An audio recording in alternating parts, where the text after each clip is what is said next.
Surat saya kirim ke KPU tentang ke Mahkamah Agung untuk permintaan fatwa tentang keputusan Mahkamah Agung nomor 57. Kami minta fatwa, saya tanda tangani permintaan fatwa, karena di situ ada perbedaan tafsir antara KPU dan DPP tentang suara caleg yang meninggal. Saya kirim surat ke DPP. Ke Mahkamah Agung, itu yang pertama.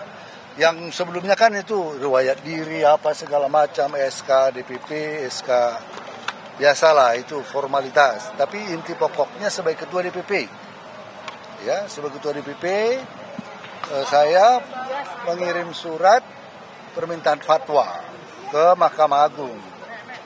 Ya, karena waktu proses pencalekan itu terjadi tafsir yang berbeda setelah ada judicial review. Ada keputusan Mahkamah Agung nomor 57 ya. 57. Kemudian DPP mengirim surat tentang penetapan caleg, ya. Kemudian KPU tidak menanggapi berbeda. Kemudian kita minta fatwa kepada Mahkamah Agung. Mahkamah Agung membalas fatwa tersebut. Ya, sesuai dengan pertimbangan hukum, supaya ada pertimbangan hukum tentang diskresi partai dalam menetapkan calon terpilih. Itu. Yang kedua adalah kapasitas saya sebagai menteri.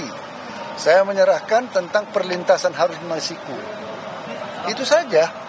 Paling kan itu nggak ada yang profesional, penyidik sangat profesional, ya, menanyakan sesuai dengan posisi saya sebagai ketua DPP, ya. Kemudian posisi saya sebagai Menteri Hukum dan HAM mengenai perlintasan Harun Masiku. Itu saja. Ya.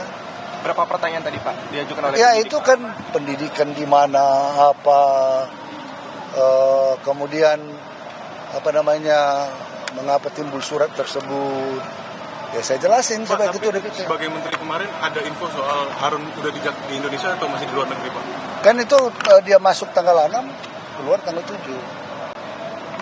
Keluar tanggal 7, masuk tanggal 6. Masuk tanggal 6, keluar tanggal 7.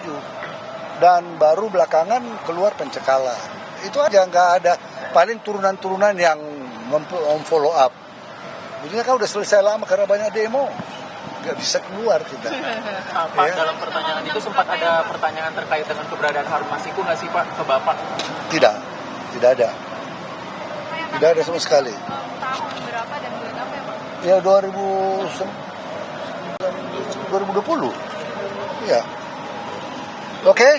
Ya. Hujan.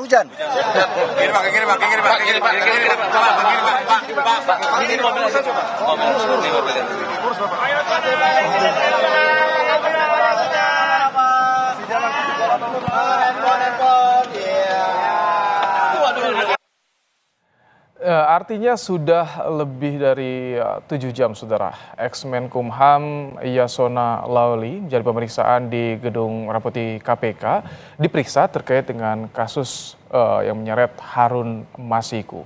Dan sudah keluar, tadi Yasona Lawli menyampaikan apa saja yang ditanyakan oleh penyidik kepada dirinya. Bicara soal perburuan Harun Masiku, kita sudah bersama dengan ex